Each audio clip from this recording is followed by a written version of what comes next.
નમસ્તે વિદ્યાર્થી મિત્રો, ચેપ્ટર 11 ત્રિપરિમાણીય ભૂમિતિમાં વિદ્યાર્થીઓ સ્વાગત છે તમારું. વિદ્યાર્થીઓ, આજે આપણે એક રેખામાંથી પસાર થતું એક બિંદુ, રેખામાંથી પસાર થતા બે બિંદુનો આપણે 1 by 1 વિદ્યાર્થીઓ અભ્યાસ કરશું. જેમાં રેખાનું સદિશ સમીકરણ અને કાર્ટેશિયન સમીકરણ આપણે શીખી ગયા છે લાસ્ટ પાર્ટમાં. રેખાનું સદિશ સમીકરણ હતું r બાર બરાબર a bar plus lambda l અને એનું કાર્ટેશિયન સમીકરણ હતું x minus x1 upon l, y minus y1 upon m અને z minus z1 upon n. Yes વિદ્યાર્થીઓ, એને જ લગતો પ્રશ્ન આવે છે ઉદાહરણ નંબર 6. બિંદુ 5 2 માઇનસ 4 માંથી પસાર થતી અને 3 2 માઇનસ 8 સમાંતર રેખા. એટલે આ વિદ્યાર્થીઓ તમારા માટે દિશા થઈ જશે અને આપણે આમાંથી પસાર કરી દઈશું. એટલે આપણે આ રીતે લખશું કે પસાર થતું બિંદુ, જેને a બાર કહેવાય 5 2 માઇનસ 4, અને વિદ્યાર્થીઓ દિશા છે LMN 3 2 માઇનસ 8. માટે રેખાનું સદિશ સમીકરણ બહુ ઇઝી છે. r bar is equal to a bar plus lambda l, જ્યાં lambda belongs to r. r bar same જ લખી દઈશું. a બાર છે 5 2 માઇનસ 4 પ્લસ લેમ્બડા 3 2 માઇનસ 8. અને વિદ્યાર્થી થોડું વ્યવસ્થિત લખી દેવાનું 5i 2j માઇનસ 4k. અને આને પણ આ રીતે લખી દઈએ 3i 2j માઇનસ 8k. આ વિદ્યાર્થીઓ તમારું રેખાનું સદિશ સમીકરણ. હવે એ જ રેખાનું વિદ્યાર્થીઓ કાર્ટેશિય પણ પૂછે છે તમને. યસ, કાર્ટેશિય સમીકરણ એ તો યાદ જ છે તમને. x minus x1, y minus y1. Last પાર્ટમાં મેં તમને ડિરાઈવ પણ કરાવેલું છે. l m n લેમ્બડાનો લોપ કરો એટલે મળી જાય. એમાં x1 y1 છે 5 માઇનસ 2 અને પ્લસ 4. આ મૂકી દીધું 5 2 માઇનસ 4. અને વિદ્યાર્થીઓ આ થશે તમારું 3 2 માઇનસ 8. એ તમારા માટે રહેશે એની દિશા. આ પ્રશ્ન અહીંયા વિદ્યાર્થીઓ બહુ જ ઇઝીલી પ્રશ્ન નંબર 6 પૂરો થાય છે. હવે આવે છે નેક્સ્ટ ઉદાહરણ 6 પછી બે બિંદુમાંથી પસાર થતી રેખાનું સમીકરણ. એ પણ સરળ જ છે. બે બિંદુ, ટોપિક છે નવો, a બાર તથા b બાર માંથી પસાર થતી રેખા. એટલે આને આપણે આ રીતે સમજશું વિદ્યાર્થી મિત્રો. અહીંયા આપણો આ સમતલ છે, x y અને z. અહીંથી એક રેખા પસાર થાય છે, સમજી લઈએ. જેનું એક પસાર થતું બિંદુ a બાર છે, b બાર છે, અને ઇન જનરલ p r બાર તો આપણે લઈ જ લેશું વિદ્યાર્થીઓ. જ્યાં ઉગમ બિંદુથી તમને બતાવશે આ ડાયરેક્શન્સ 3 3 આમ રહેશે, આમ જશે અને આમ જશે. એકચ્યુઅલી વિદ્યાર્થીઓ આમ રેખા આમ હવામાંથી પસાર થાય છે, અવકાશમાંથી. એટલે એકચ્યુઅલી રેખા અહીંયા છે, આમાંથી પસાર થશે. તો એક ઇઝી છે. આ આવશે તમારી રેખાની દિશા, જે એ બી ડાયરેક્શન્સ તરીકે બતાવશું. તો બી સ્થાન સદિશ માઇનસ એ સ્થાન સદિશ. અને રેખાનું અહીંથી સૂત્ર બનશે સદિશ સમીકરણ. આ જ રીતે આ જ સૂત્ર લગાડીશ મેં, સેમ એઝ, ખાલી આટલું બદલાઈ જશે. a બાર પ્લસ લેમ્બડા દિશા, એમાં વિદ્યાર્થીઓ લેમ્બડા હાથે દિશા આવશે તમારી b માઇનસ a.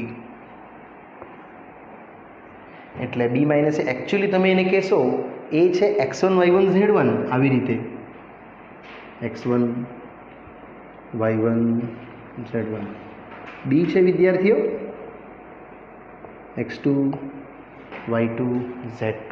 તો આની દિશા તમારી થઈ જશે exactly A B directions b minus a x2 minus x1 comma y2 minus y1 comma z2 minus z1.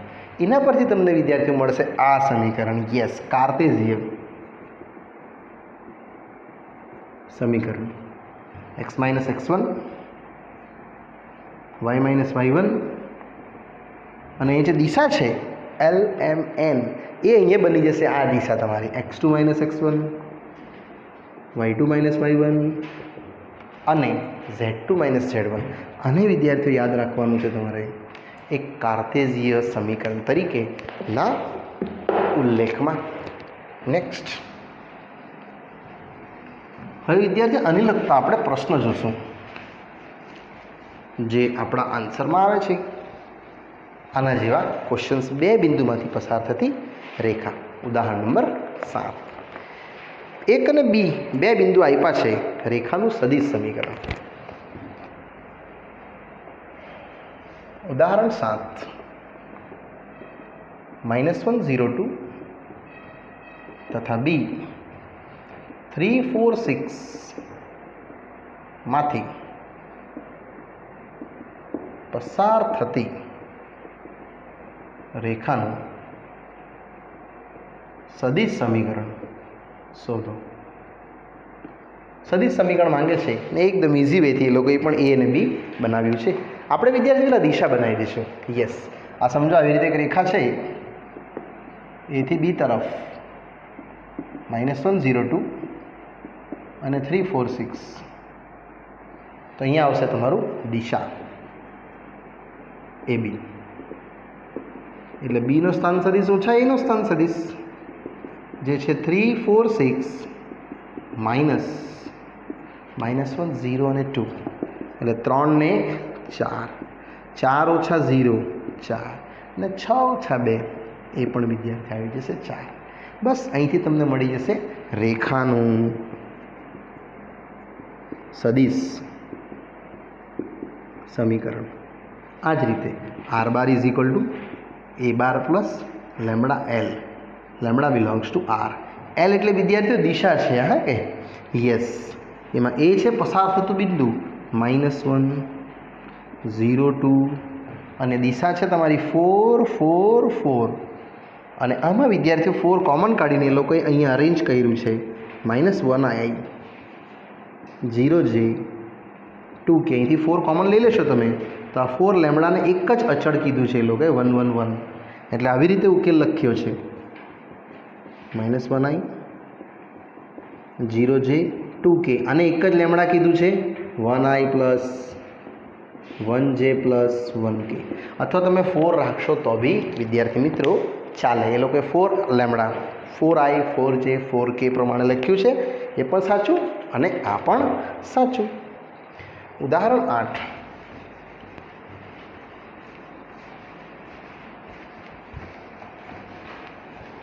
Same જ વધશું આ રીતે.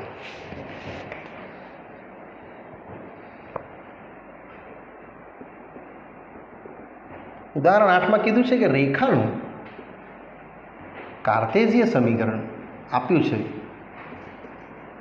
તો એના પરથી પૂછે છે સદિશ સમીકરણ. યસ, કાર્તેઝીય સમીકરણ છે x + 3 ભાગ્યા 2 y - 5 ભાગ્યા 4 અને z + 6 ભાગ્યા 2. z + 6 ભાગ્યા 2 તો રેખાનું સદિશ સમીકરણ માંગે છે. ક્વેશ્ચન છે બહુ ઇઝી. રેખાનું સદિશ સમીકરણ શોધો.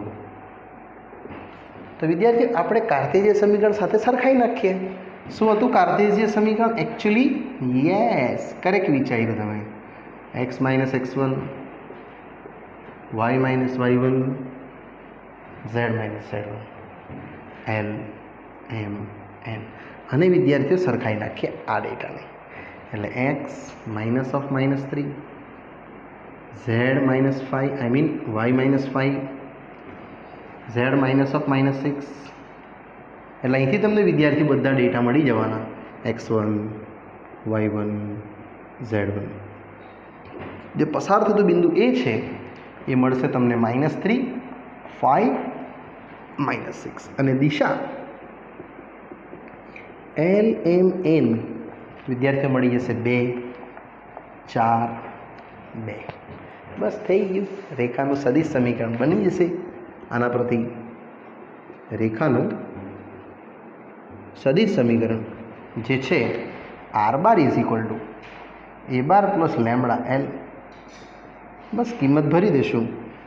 એ છે આયરું -3 i plus 5j -6k plus lambda L તો આ છે 242 એટલે 2i 4j 2k.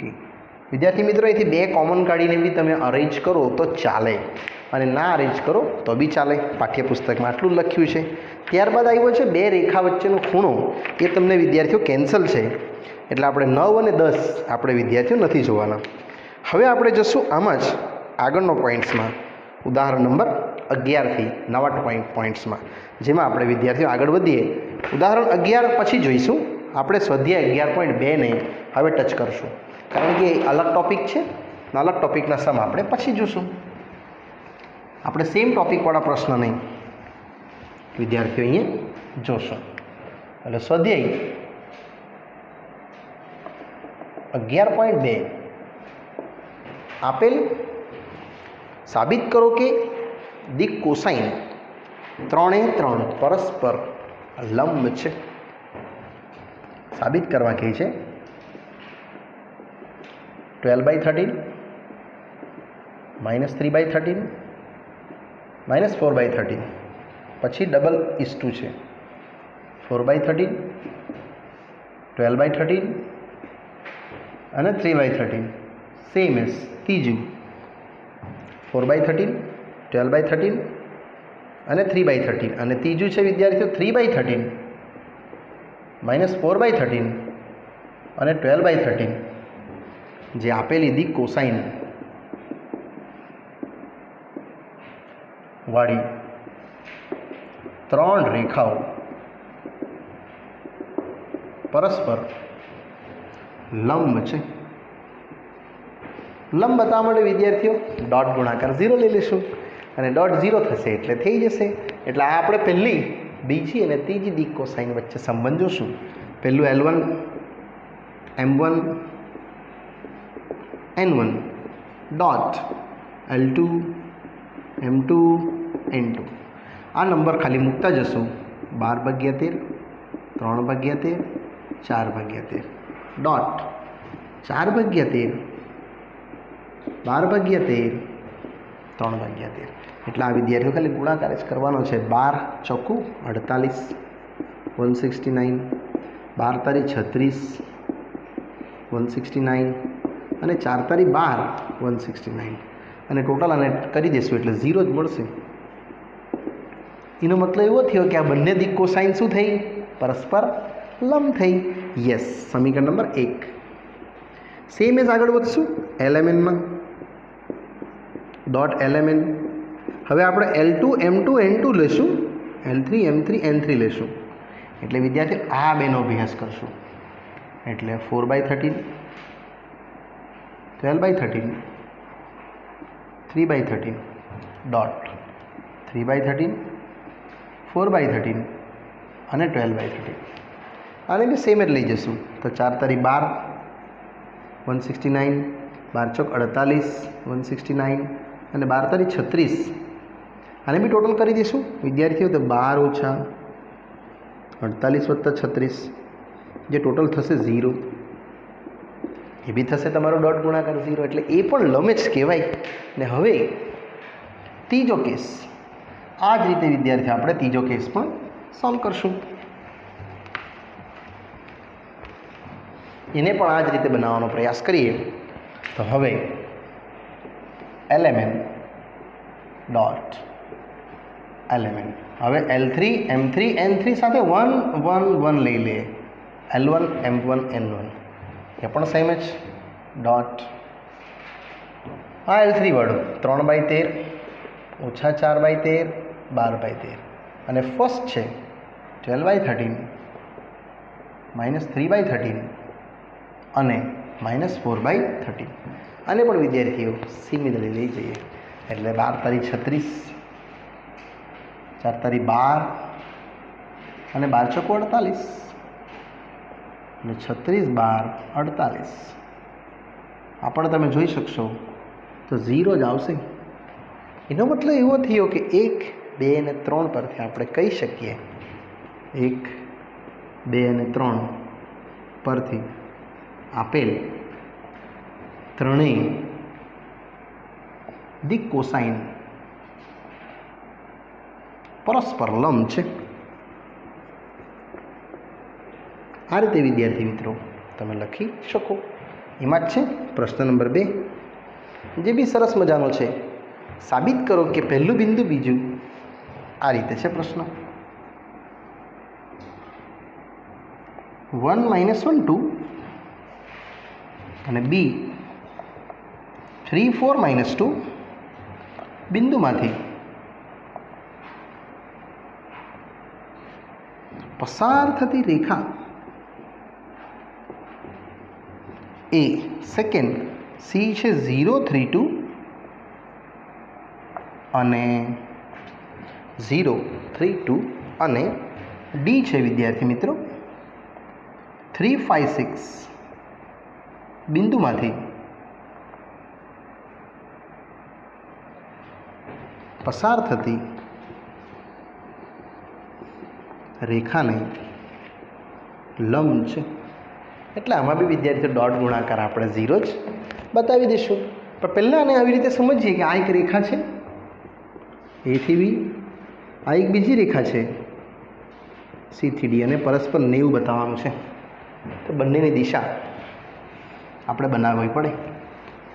દિશા પરથી વિદ્યાર્થી મિત્રો આન્સર આવી જશે. પહેલી આપણે બનાવશું દિશા એ બી, એટલે એ થી બી તરફ, એટલે બી માઇનસ એ થશે. એટલે બીનો સ્થાન સદીશ માઇનસ એનો સ્થાન સદીશ. બી છે વિદ્યાર્થીઓ 3 4 ઓછા 2 અને એ છે 1 - 1 2. ટોટલ આન્સર આવશે તમારો 2 4 ને 5 ઓછા 2 એટલે ઓછા 4.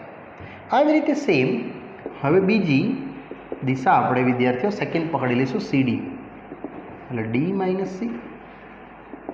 આ જ રીતે પણ ડી છે તમારી પાસે 3 5 6 માઇનસ સી છે 0 3 2 અને આને સોલ્વ કરી દઈએ એટલે આવશે તમને 3 2 અને 6 - 2 4. હવે વિદ્યાર્થીઓ બંનેને ડોટ ગુણાકાર જો 0 આવી ગયું તો એ પરસ્પર લંબ છે. એટલે હવે આપણે વિદ્યાર્થીઓ કેલ્ક્યુલેટ કરીએ તો એ બી ડોટ સી ડી, જેમાં એ બી છે 2 5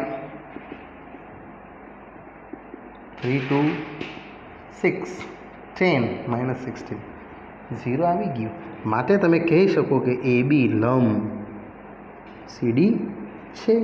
અને એ જ વિદ્યાર્થી મિત્રો આપણે સાબિત કરવાનું હતું. નેક્સ્ટ પ્રશ્ન ત્રીજો.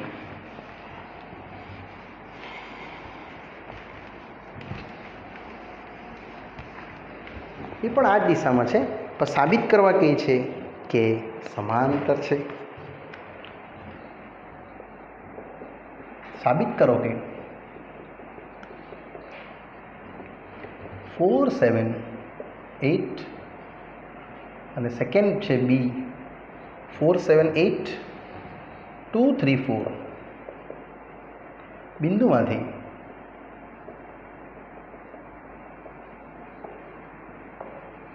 પસાર થતી રેખા એ સી છે -1 -2 1 અને ડી છે 1 2 5 બિંદુઓમાંથી પસાર થતી રેખાને સમાંતર છે. એટલે જશું આ જ રીતે સમાંતર સાબિત કરશું. એટલે વિદ્યાર્થીઓ તમારી દિશા ખાલી નક્કી થશે. આ તમારું એ થી બી ડાયરેક્શન્સ, અહીંયા સી થી ડી ડાયરેક્શન્સ. પહેલાં આપણે એ બી ડાયરેક્શન બનાવી દઈશું, પછી સીડી. તો દિશા એ બી નક્કી કરશું તો બી સ્થાન માઇનસ એ સ્થાન. એમાં બી છે વિદ્યાર્થીઓ 2 3 4 અને અહીંયા 4 7 8 એટલે આન્સર આવી જશે તમારો -2. 3 - 7 આવશે -4 અને 4 - 8 આવશે -4. આ જ રીતે વિદ્યાર્થીઓ નેક્સ્ટ દિશા સીડી બનાવી લઈએ. તો ડીનો સ્થાન સદિશ માઇનસ સીનો સ્થાન સદિશ. ડી છે 1 to 5 અને સી છે વિદ્યાર્થીઓ -1 -2 અને 1. આ પણ સેમ જ લઈ જશું એટલે ઉકેલ આવશે તમારો 2 નેક્સ્ટ 4 અને 4. આ ને આ સેમ જ છે. જો ખાલી અહીંયા -1 કોમન લઈ લેમ તો -2 -4 -4 એટલે -1 તમારું આવશે AB જેટલું CD સાથે. તમે ટેલી કરી શકશો કે દિશા વિરુદ્ધ છે પણ બંનેમાં કોમન કશું નથી એટલે અહીંયા એક વાક્ય લખવાનું કે અહીં CD તથા ABની દિશા વિરુદ્ધ છે તથા આ પણ લખવાનું કે CD છેદ AB ખાલી ગણ છે. માટે તમે કહી શકો કે આ બંને શું હશે? સમાંતર. માટે AB જે રેખા છે એ સમાંતર હશે કોને? CDને. અને અહીંયા વિદ્યાર્થીઓ આપણો જે ત્રીજો પ્રશ્ન છે એ પૂરો થાય છે. ચલો નેક્સ્ટ વિદ્યાર્થીઓ આગળ જઈશ પ્રશ્ન નંબર 4 પર. એ પણ આ જ રીતનો છે. રેખા આપણી પાસે પૂછે છે કે બિંદુ અને સમાંતર એની દિશા આપી છે. બિંદુ એ છે 1 2 3 માંથી પસાર થતી અને સદિશ 3i + 2j - 2k ને સમાંતર રેખાનું સમીકરણ શોધો. આ રીતે. તો વિદ્યાર્થીઓ આમાં એટલું જ કીધું છે 3 2 - 4 અને આ રીતે વિદ્યાર્થીઓ તમે આગળ વધશો એટલે તમને આન્સર જોવા મળશે. તો વિદ્યાર્થીઓ બિંદુ એ 1 2 3 માંથી પસાર કરશું અને આ તમારી દિશા આવશે. એટલે આ જે તમારી રેખા છે એને A બાર 1 2 3 માંથી પસાર થતી અને વિદ્યાર્થીઓ દિશા એટલે LMN આપણે આ લઈ લઈશું 3 2 -2 અને એને સમાંતર રેખાનું એટલે સેમ જ થશે. યસ 3 2 -2 ને સમાંતર રેખાની દિશા સમાન હશે. માટે રેખાનું સદિશ સમીકરણ આપણે બંને દર્શાવશું. અહીંયા R બાર બરાબર lambda L, lambda belongs to R. એમાં R સેમ એ છે તમારું પસાર થતું 1 2 3 અને આ છે 3 2 -2 સોરી. ના આને જરા ઉકેલી નાખીએ, વ્યવસ્થિત લખી દઈએ તો 1i + 2j + 3k અને અહીંયા આવશે વિદ્યાર્થીઓ 3i 2j - 2k. આ આન્સર આપણો રેખાનું સદિશ સમીકરણ આવશે. અને સેમ એજ લખશું રેખાનું કાર્તેશીય સમીકરણ. તો x - x1 y - y1 અને z - z1 અહીંયા રહેશે LMN. અને આ જ રીતે વિદ્યાર્થી લખશું x - x1 છે તમારું 1, y1 છે 2, z1 છે 3 અને LMN છે 3 2 -2. અહીંયા તમારો ઉકેલ આપણો વિદ્યાર્થીઓ આવી શકે જે સરળ અને સિમ્પલ છે. નેક્સ્ટ પ્રશ્ન નંબર 5.